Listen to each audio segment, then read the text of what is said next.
Hey everyone, and welcome back. Want to see how much is on your plate without overloading? In this video, I'll show you a simple manual method to track your workload in Asana's free plan. First, go to your My Tasks list. This is your personal dashboard showing everything assigned to you. Now, let's get organized. In My Tasks, use the Sections feature. Create sections like this week, next week, and later. Manually drag your tasks into these sections based on their priority and due dates.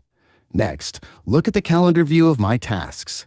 This shows your tasks on a calendar based on their due dates. If you see too many tasks stacked on one day, you know you need to reschedule or ask for help. For a quick overview, add a custom field to your tasks.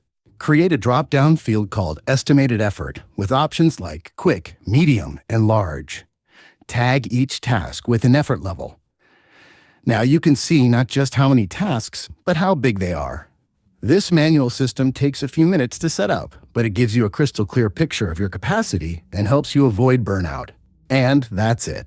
You now have a simple, free way to manage and visualize your workload in Asana. If this method helps you balance your tasks, let me know in the comments. See you in the next one.